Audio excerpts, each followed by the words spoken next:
3,20,000 वर्ग किलोमीटर में फैला है ये विशाल रेगिस्तान।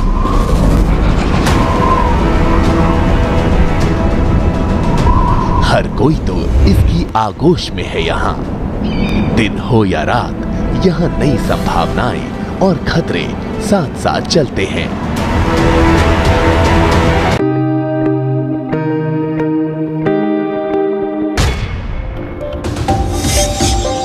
भारत का सबसे बड़ा रेगिस्तान अपने 3,20,000 वर्ग किलोमीटर के दायरे में समेटे बैठा है सैकड़ों गांवों और कस्बों को। यहाँ खूबसूरती भी है और दिन रात की चुनौतियां भी। रोज नई समस्याओं से दो दो हाथ करते हैं यहाँ के लोग, पर हिम्मत के साथ और मुस्कुराकर।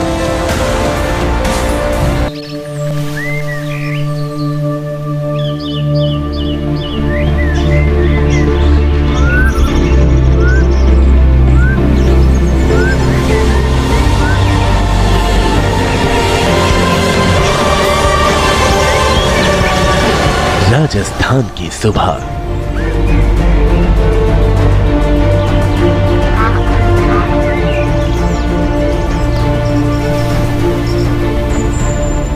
यहाँ एक तरफ है शांति और खूबसूरती,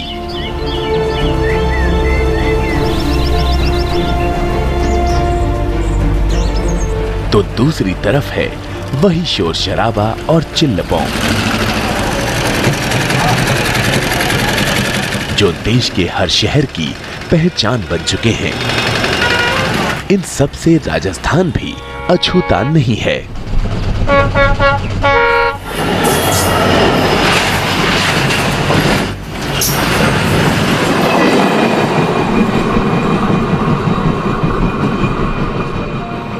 पर इन सब के अलावा कुछ और भी समेटे बैठा है अपने अंदर ये बेमिसाल प्रदेश। वो है थार रेगिस्तान।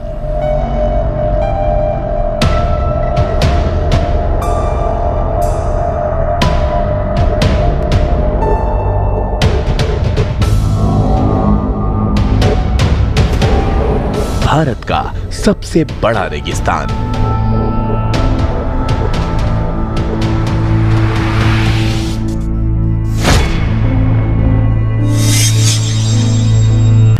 लाख 20,000 वर्ग किलोमीटर में फैला थार।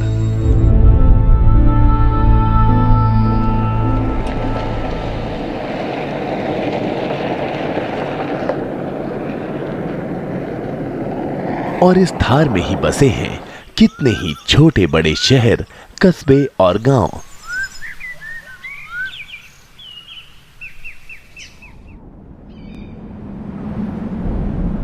थार मरुस्थल को करीब से जानने के लिए जरूरी है इन कस्बों और गांवों की तरफ जाना।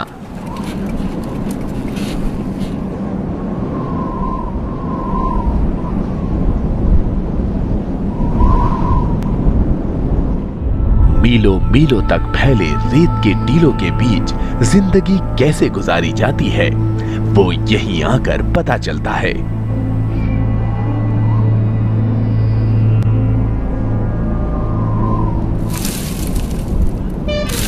इन्हीं गांवों में है वो चुनौतियां जिनसे शहर के लोग कभी वाकिफ नहीं हो पाते।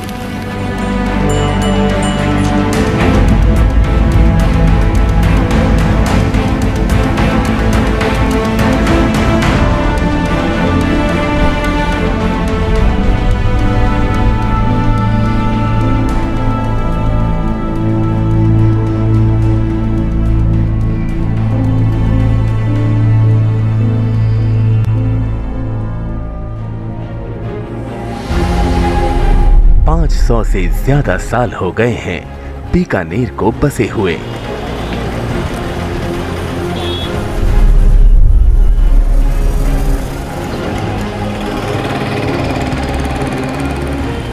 उससे पहले ये नगर थार मरुस्थल का ही हिस्सा था।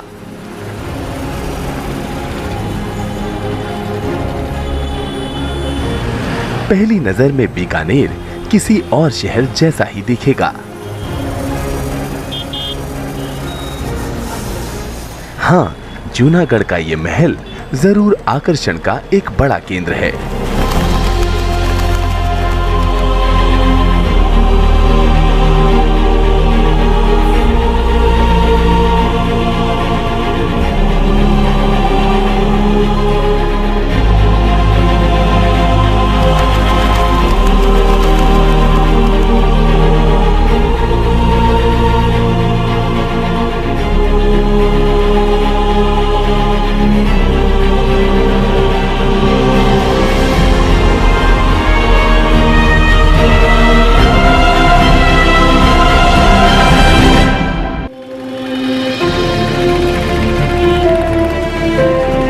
पर बीकानेर शहर की असली पहचान कहीं और छिपी है, इसके इन तंग गलियों में। और यहाँ बनाई गई 100, 200, 300 साल पुरानी इन विशाल आलीशान हवेलियों में।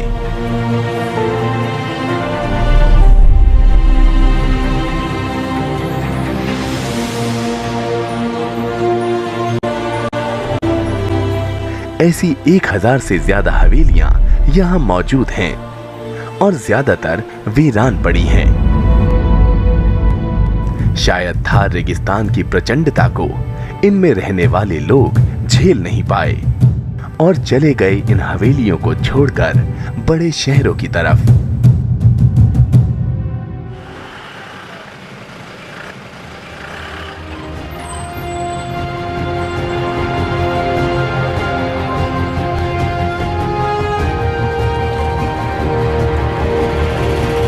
शेखावटी का ये इलाका सदियों से अपनी अनूठी चित्रकारी के लिए भी प्रसिद्ध है।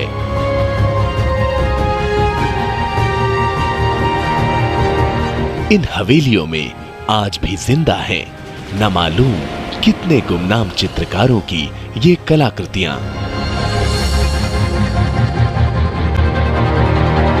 बेरंग रेत में रंगों की ये महफिल कुछ और ही दास्तां बयां करती है। कैसा रहा होगा बीकानेर 500 साल पहले, ये जानना मुश्किल नहीं है। इस शहर के 100 किलोमीटर के दायरे में ऐसे कितने ही गांव हैं जो थार रेगिस्तान के आगोश में जिंदा हैं।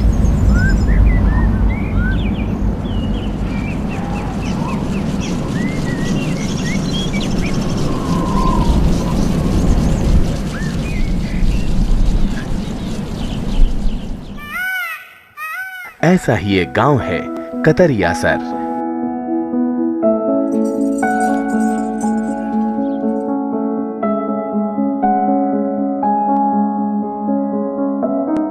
तीन 300 परिवारों का कतरियासर।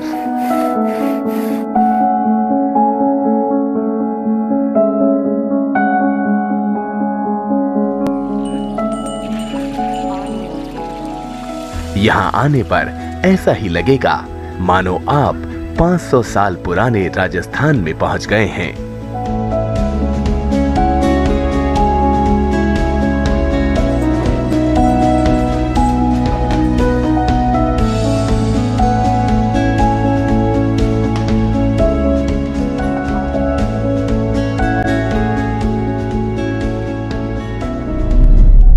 दूर दूर तक फैले रेत के टीले,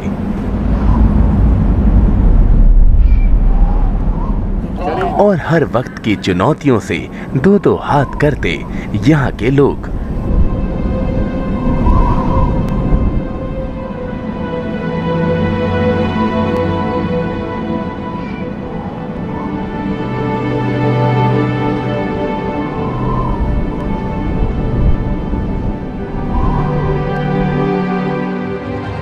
अब एक वो सवाल जिसका सही जवाब हम में से शायद किसी के पास नहीं है। क्या थार रेगिस्तान फैल रहा है?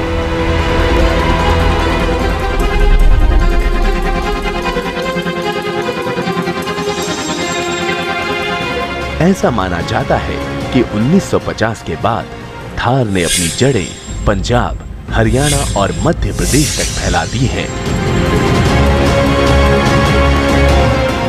अगर ये सही है तो एक बात तो तय है, कभी ना कभी कई और बड़े शहरों को मरुस्थल की रेत अपने कब्जे में ले लेगी।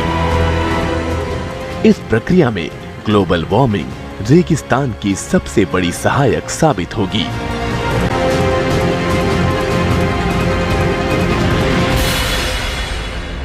इस जटिल सवाल का जवाब ढूंढने के लिए हमने रुख किया ICAR की ही संस्था central arid research zone institute यानी कार्सी की ओर। भारत के तमाम शुष्क इलाकों में कितने ही नए प्रयोग कर रहा है कार्सी।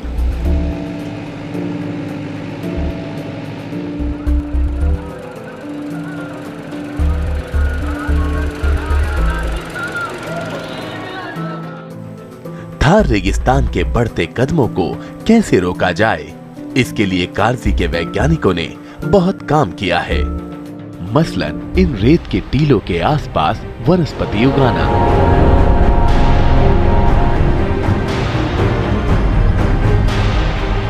और इसके लिए गांव वालों को भी प्रोत्साहित करना। थार रेगिस्तान वाकई फैल रहा है या नहीं? अगर ग्लोबल वार्मिंग का ये सिलसिला जारी रहा तो फिर एक दिन रेगिस्तान की रेत हर चीज को अपने आगोश में ले लेगी।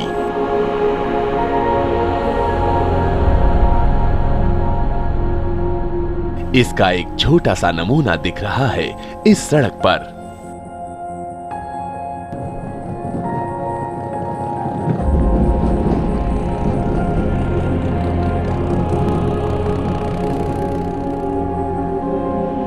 देखिए कैसे अपना अधिकार जमा रही है ये रेत।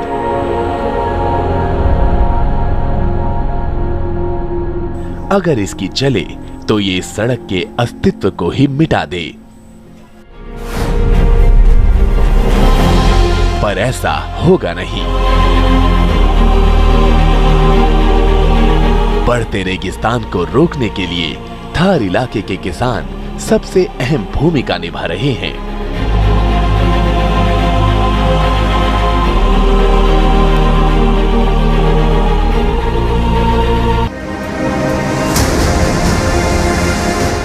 और ये है सिक्के का दूसरा पहलू, वो तस्वीर जो बताती है कि इंसान अगर चाहे तो क्या कुछ नहीं हो सकता। देखिए थार मरुस्थल के किसानों ने कैसे वश में कर लिया है रेत के इन टीलों को। रोक दिया गया है यहाँ रेगिस्तान के बढ़ते कदमों को। ये लहलहाते खेत अपने पास की रेत को मानो ताना मार रहे हैं।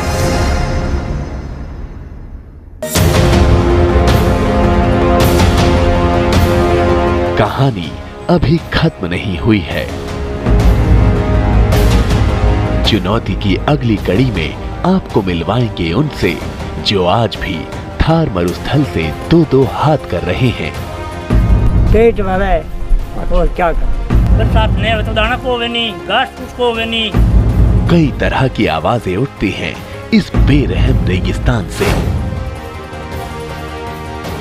साथ ही बात करेंगे रेत के जहाज की। सदियों से ऊंट राजस्थान की शान रहा है, पर आज ये अपने वजूद की लड़ाई लड़ रहा है। इसको खतरा थार रेगिस्तान से नहीं, कहीं और से है।